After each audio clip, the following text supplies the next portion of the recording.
A family with children, and a car came up and... Well, we came across 5 little children. At the time I couldn't tell you how many, but I know after checking out afterwards were they okay.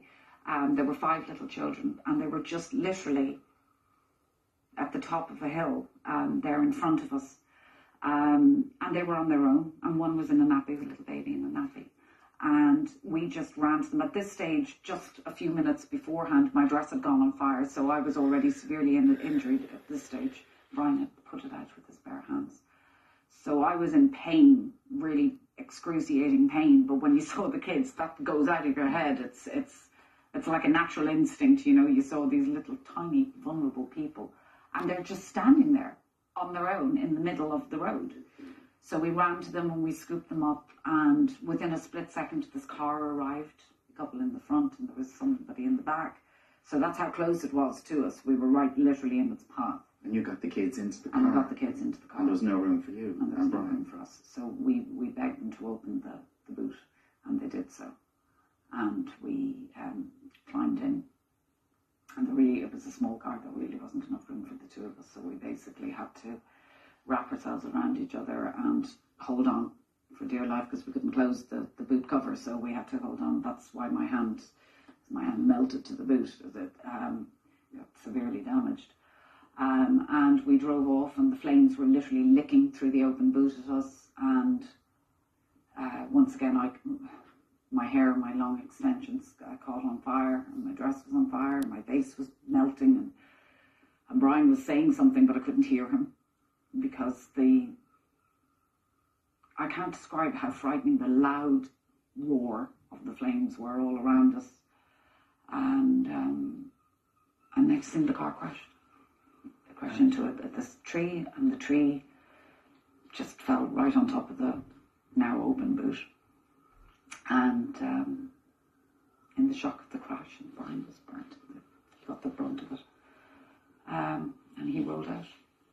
He rolled out, I couldn't catch him. He rolled out of the boot and rolled onto the middle of the road and just died there in front of me.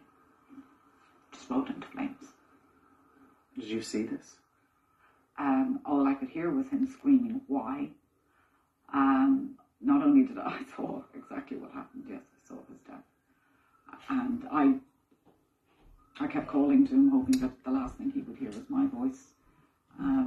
Calling his name, and I thought I wasn't far behind him anyway. You thought you were going to die? Yeah.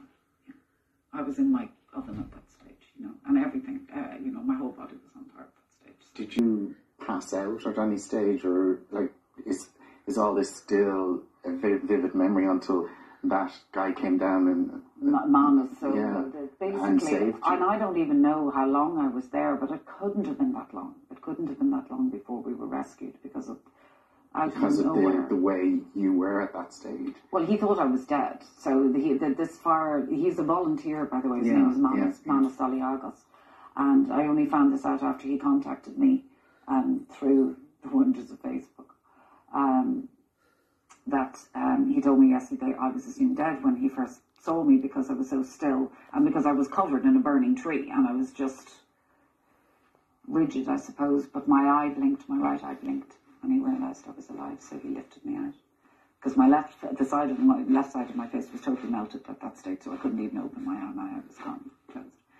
So he carried me to safety, and yeah, he was a hero. He saved a lot of people's lives that day. By some sheer miracle, somebody from the embassy, a wonderful girl called Marianne, turned up at my bedside and rescued me. I mean, if Mános rescued me in one way, this girl really rescued me, because she got me to the Matera hospital, which was I received the most phenomenal level of care there.